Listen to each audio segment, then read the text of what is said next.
Hello students, I am Alka Verma, Assistant Professor Bharati College of Pharmacy, दुर्ग। आज के इस video में हम लोग पढ़ने वाले हैं बी फार्मेसी थर्ड सेम का ऑर्गेनिक केमिस्ट्री 2 हम लोग जो पढ़ रहे थे, जिसमें हमारा यूनिट थर्ड है फैट्स एंड ऑयल। ठीक है, तो फैट्स एंड ऑयल बेसिक अगर हम देखें तो फैट्स का मतलब हम नॉर्मल टर्म्स में बोलते हैं घी, और ऑयल्स का मतलब होता है जनरली जो हम यूज़ करते हैं तेल। तो हमको किसके बारे में पढ़ना है? घी और तेल। तो जनरली हम जानते हैं फैट्स और ऑयल जो है हमारी बॉडी में स्टोर होते हैं और वो हमें एनर्जी देते हैं। तो क्या है ये? Fats and oil are the sources of energy. ठीक है, वो एनर्जी के सोर्स हैं। Then they are esters of fatty acid and alcohol. इसका मतलब क्या हो रहा है कि फैट्स या ऑयल जो हैं वो फैटी एसिड यानी कि long chain of fatty acid and alcohol, ये दोनों से मिल के बने हैं हमारे पास जो कंपाउंड फैट्स या ऑयल। तो वो इसके एस्टर्स हैं, मतलब किसी भी फैटी एसिड्स और अल्कोहल को अगर हम मिला दें तो हमारे पास बनेगा एस्टर, और इसी एस्टर को हम क्या बोल रहे हैं? Fats and oil. They are obtain from food and animal source. ये हमको कहाँ से मिलता है? कुछ फैट्स एंड ऑयल हमको फूड से मिलते हैं और कुछ हमें एनिमल सोर्सेज से भी मिलते हैं। Chemically they are esters of fatty acid and alcohol. अगर हम बात करें कि ये केमिकली क्या है, कौन से मतलब ये कौन से फंक्शनल ग्रुप कंटेन करते हैं, तो ये क्या है? एस्टर्स। ये देख रहे हैं आप लोग, ये क्या है? COO। तो ये क्या है? Chemically they are esters of fatty acid, that is fatty acid, और ये हमारा अल्कोहल OH ग्रुप। तो इससे मिलके हमारे पास क्या बन गया? एस्टर। ठीक है, तो अब हम देखते हैं कि ये बनता कैसे है। तो ये देखिए आप लोग क्या बोल रहा है यहाँ पर कि अगर हम 3 मोल्स ऑफ फैटी एसिड लेंगे, 3 मोल्स मतलब जैसे कि 1 मोल, 2 मोल, 3 मोल्स मतलब 3 हमको किसके पार्ट लेना है? 3 पार्ट हमको ले लेना है फैटी एसिड का। और अगर हम इसके साथ 1 मोल्स ऑफ अल्कोहल, यानी कि हम लोग यहाँ पे कोई टाइप का अल्कोहल, 1 मोल्स ऑफ अल्कोहल और 3 मोल्स ऑफ फैटी एसिड को अगर हम मिक्स करेंगे तो हमको क्या मिल जाएगा? एस्टर। उसी एस्टर को हम लोग कहते हैं फैट्स एंड ऑयल, या हम इसे बोल सकते हैं लिपिड्स। ठीक है, तो देखिए जैसे मान लो मैंने ले लिया है ये 1 मोल्स ऑफ अल्कोहल की जगह क्या ले लिया? ग्लिसरॉल। दिख रहा है आप लोगों को? ये ग्लिसरॉल का फॉर्मूला है CH2OH CHOH CH2OH। ठीक है, तो ये अल्कोहल का एक एग्जाम्पल है। तो मैंने ले लिया ग्लिसरॉल का 1 मोल, एंड देन सेकेंड हमको क्या लेना था? 3 मोल्स ऑफ फैटी एसिड। तो फैटी एसिड के लिए हमने ले लिया ब्यूटेरिक एसिड। ठीक है, long chain of carboxylic acid. जितने भी कार्बोक्सिलिक एसिड क्या होता है आप लोग जानते होंगे, कार्बोक्सिलिक एसिड मतलब होता है COOH। ठीक है, अगर हम कहीं भी मैं अगर COOH लिख देती हूँ तो वो क्या हो गया? Carboxylic acid. और लॉन्ग चेन अगर इसमें हम जोड़ दें, ऐसे ऐसे कितनी भी लंबी चेनें जोड़ दें, तो इसको हम बोलते हैं फैटी एसिड। ठीक है, तो हमने क्या ले लिया? फैटी एसिड की जगह ब्यूटेरिक एसिड। ये आपका ब्यूटेरिक एसिड के 3 मोल्स देखिए, 1 2 3। इस स्ट्रक्चर में ये पूरा ओवरऑल 1 मोल ग्लिसरॉल का है, और ये structure 3 moles of butyric acid है। तो इसको हम जब कराते हैं डिहाइड्रेशन तो क्या होता है? 3 मोल्स ऑफ H2O बाहर हो जाते हैं, और उसके बाद हमको फैट्स या ऑयल यहाँ पे मिल जाते हैं। फैट्स या ऑयल क्या होते हैं? एस्टर से। तो यहाँ आपको दिख रहा है कि ये जो बना हुआ है ये एस्टर है। ठीक है, तो ये esters that is fats and oil. So हम क्या बोल सकते हैं इसका डेफिनेशन कि fats and oil are the ester of long chain of fatty acid and glycerol when 3 moles of fatty acid is mixed with 1 moles of glycerol। तो हमको क्या मिलता है?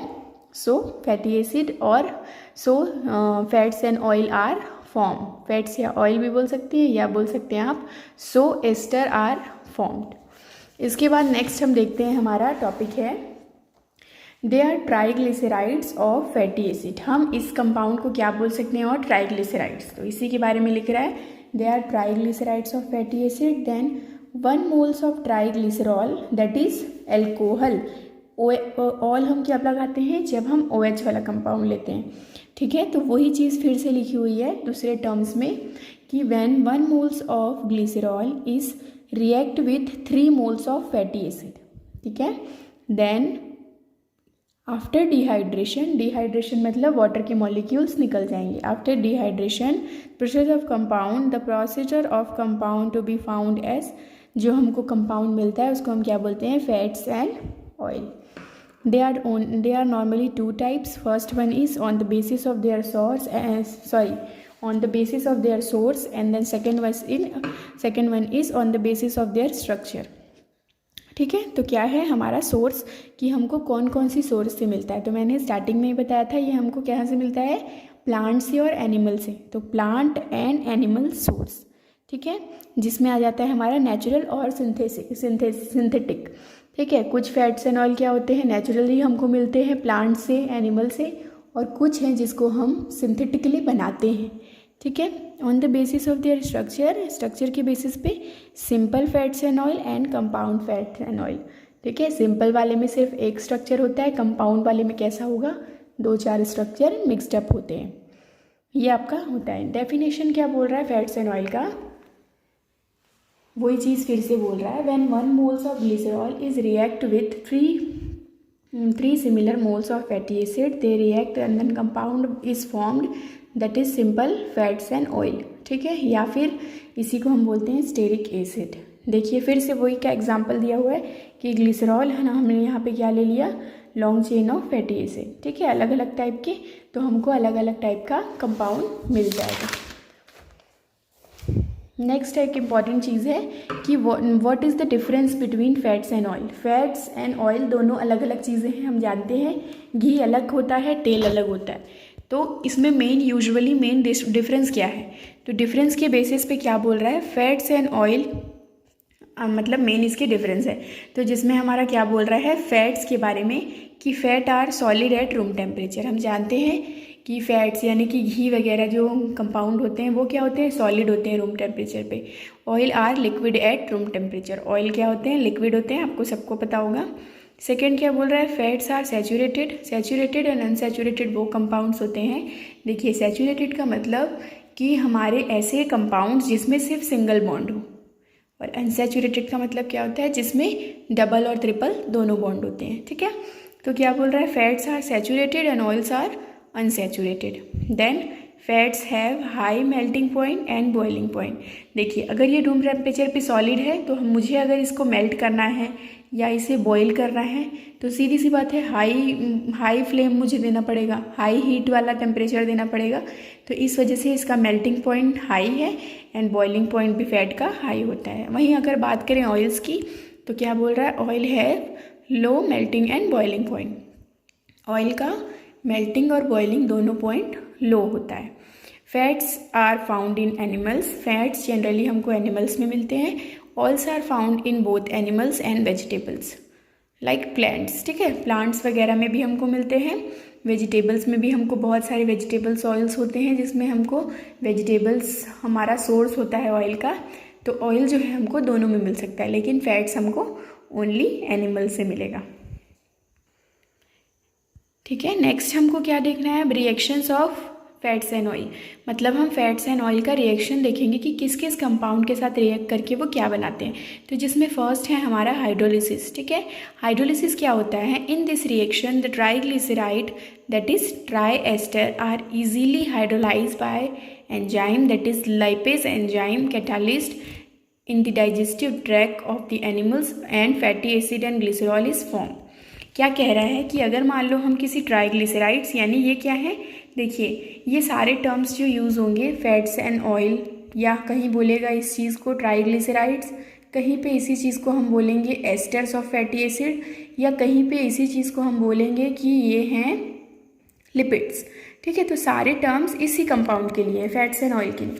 तो ये जो फैट्स एंड ऑयल है क्या करने बोल रहा है कि अगर इस फैट्स एंड ऑयल को हम लेंगे और इसका हाइड्रोलिसिस करा रहे हैं, हाइड्रोलिसिस नाम से ही हमको सुनकर क्या लग रहा है कि हमको H2O से रिएक्शन कराना है। तो जब हम इसका हाइड्रोलिसिस कराते हैं H2O के प्रेजेंस में, तो ये क्या करता है, फिर से टूट जाता है ग्लिसरॉल एंड फैटी एसिड में। ठीक है, तो ये रिएक्शन है कि अगर आप किसी फैट एंड ऑयल को लोगे और H2O से जब रिएक्शन कराओगे तो आपको क्या मिलेगा, ग्लिसरॉल एंड फैटी एसिड। इसका मतलब जब हम फैटी एसिड और ग्लिसरॉल को मिला रहे हैं तो हमको क्या मिल रहा है, फैट्स या ऑयल, या ये एस्टर इसी को हम बोल रहे हैं। और अगर मैं इसको फिर से H2O के साथ रिएक्शन कराऊं तो क्या मिल जा रहा है, फिर से वही चीज़ वापस से ग्लिसरॉल एंड फैटी एसिड मिल जा रहा है। नेक्स्ट क्या है, नेक्स्ट दिख रहा है आप लोगों को हाइड्रोजिनेशन। हाइड्रोजिनेशन मतलब क्या होता है, हाइड्रोजन से रिएक्शन।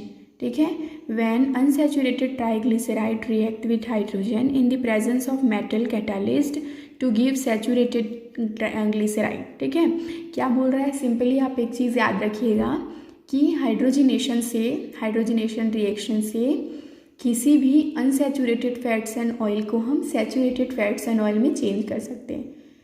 ठीक है, तो अनसैचुरेटेड का मतलब क्या होता है, जिसमें डबल और ट्रिपल दोनों बॉन्ड होते हैं, और सैचुरेटेड का मतलब क्या होता है, जिसमें सिंगल बॉन्ड हो।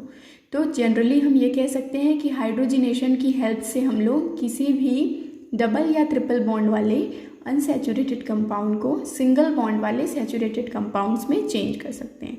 क्या बोल रहा है, next line, vegetable oils are triglycerides of unsaturated fatty acids such as oleic acid after the reaction of formation saturated triglyceride with a solid form.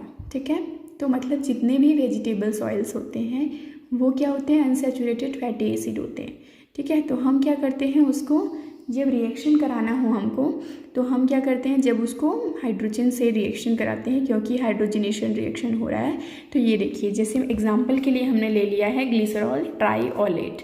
ठीक है, यहाँ पे ये आप लोगों को दिख रहा है ग्लिसरॉल ट्राइओलेट। ठीक है, क्योंकि इसमें यहाँ पे आप लोगों को डबल बॉन्ड्स दिख रहे हैं, ये डबल बॉन्ड्स जो हैं, इसी डबल बॉन्ड को हमको सिंगल बॉन्ड में चेंज करना है। इस डबल बॉन्ड को ध्यान नहीं देंगे, क्योंकि ये डबल बॉन्ड कहाँ से आया, हमारा एस्टर्स, मतलब ये हम अनसैचुरेटेड उस कंपाउंड को बोलते हैं जिसमें डबल बॉन्ड कार्बन कार्बन या कार्बन हाइड्रोजन के बीच हो, ना कि इस कीटोन वाले बॉन्ड को बोलेंगे। अनसैचुरेशन इसके बेसिस पे डिसाइड होता है। ठीक है, तो हम क्या कर रहे हैं, एग्जांपल में ले लिए ग्लिसरॉल ट्राइओलेट, जो कि एक अनसैचुरेटेड ऑयल है। ठीक है, वेजिटेबल ऑयल। इसको हम क्या कर रहे हैं, जब हम इसको हाइड्रोजनेशन कराते हैं निकिल के प्रेजेंस में, तो हमको क्या मिलता है, ग्लिसरॉल ट्राइस्टेरॉइड्स। ठीक है, इसमें देखिए बॉन्ड्स हट गए हैं, इसका मतलब हमने इस डबल बॉन्ड वाले कंपाउंड को सिंगल बॉन्ड में चेंज कर लिया। तो ये क्या है, सैचुरेटेड कंपाउंड। ठीक है, इसका नाम क्या है, ग्लिसरॉल ट्राइस्टेरॉइड्स। तो ये हमको इस तरीके से रिएक्शन हो जाता है। नेक्स्ट आ जाएगा आप लोगों का सपोनिफिकेशन वैल्यू। ठीक है, सपोनिफिकेशन क्या होता है, सपोनिफिकेशन का मैं कॉमन टर्म्स बताऊँ तो इसका मतलब होता है फॉर्मेशन ऑफ सोप। ठीक है, या फॉर्मेशन ऑफ फोम। सोप मतलब क्या होता है, हम इसको एकदम नॉर्मल टर्म में बोल सकते हैं, झाग बनना। ठीक है, तो उस झाग बनने की ही हम बोलते हैं सपोनिफिकेशन। झाग बनने के प्रोसेस को हम बोलते हैं सपोनिफिकेशन, और झाग बनना उस चीज़ को हम बोलेंगे सपोनिफाई होना। ठीक है, when the triglycerides are hydrolysed by alkali, alkali मतलब क्या, कोई भी base like glycerol and salt fatty acid are produce. मतलब हम क्या बोल रहे हैं इस रिएक्शन में, क्या बोल रहा है इस रिएक्शन में कि हम क्या करेंगे सपोनिफिकेशन के लिए, हम जब कोई भी फैट या ऑयल लेते हैं और उसमें हम NaOH डालते हैं। ठीक है, NaOH क्या है, बेस है।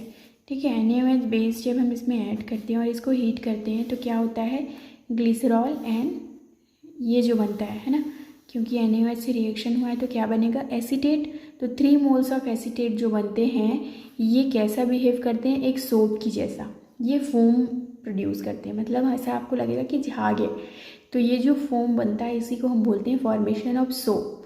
और जो वैल्यू होती है इस कंपाउंड में, ठीक है, इस क्या है ये, फैट्स एंड ऑयल का, या फिर एस्टर बोलिए या ट्राइग्लिसराइड्स बोलिए। इसमें हम जब NaOH मिक्स करते हैं तो हमको क्या मिल रहा है, इसके एस्टर के एसीटेट।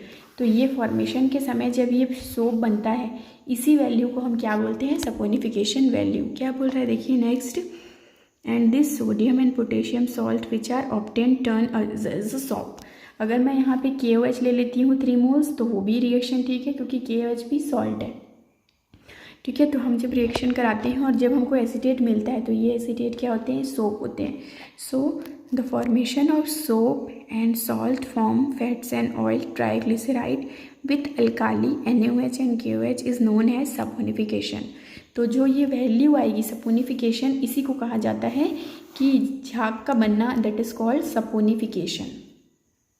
नेक्स्ट आ जाता है आप लोगों का इम्पॉर्टेंट, रेंसिडिटी ऑफ ऑयल। ठीक है, रेंसिडिटी ऑफ ऑयल क्या होता है कि जैसे कि हम लोग, मैं आपको नॉर्मल बताती हूँ कि जब हम कोई भी ऑयली फूड लेते हैं, ठीक है, चाहे वो घी में बना हो या तेल में बना हो, तो हम जब उस ऑयली फूड को बहुत दिन तक एयर के कांटेक्ट में, यानी हम खुला उसको ऐसे ही छोड़ देते हैं तो वो ऑयली फूड क्या हो जाते हैं, बहुत गंदी स्मेल आने लगती है उसमें से। ठीक है, वो स्मेल हमको क्यों मिलती है, जब हम इस फैट या ऑयल मतलब क्या, उस फूड में प्रेजेंट फैट या ऑयल को जब वो ऑक्सीजन के कांटेक्ट में आते हैं, ठीक है, क्योंकि हमारे एटमॉस्फेयर में ऑक्सीजन भी है एंड CO2 भी है, तो जब वो ऑक्सीजन के कांटेक्ट में आते हैं तो क्या हो जाता है उनका ऑक्सीडेशन, और ऑक्सीडेशन होने के कारण बैड स्मेल आती है। इसी बैड स्मेल को हम बोलते हैं रेंसिड स्मेल, और इस प्रोसेस को हम बोलते हैं रेंसिडिटी ऑफ ऑयल। क्या बोल रहा है, when fats and oil are left exposed to moist air they smell and show taste। ठीक है, उसकी स्मेल खराब होती है और थोड़ा सा खट्टा जैसा उसका टेस्ट हो जाता है। It's occur when fats and oil exposed to any length of time। Air मतलब जब हम फैट्स एंड ऑयल एयर के कांटेक्ट में बहुत दिन तक रहते हैं तब ऐसा होता है, क्योंकि उसमें ऑक्सीडेशन हो जाता है।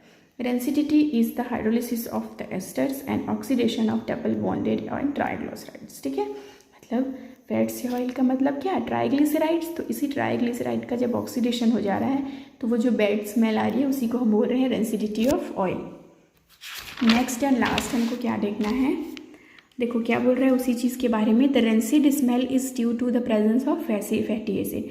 तो वो जो रेंसिड स्मेल आती है वो क्यों आती है, फैटी एसिड के प्रेजेंस के कारण।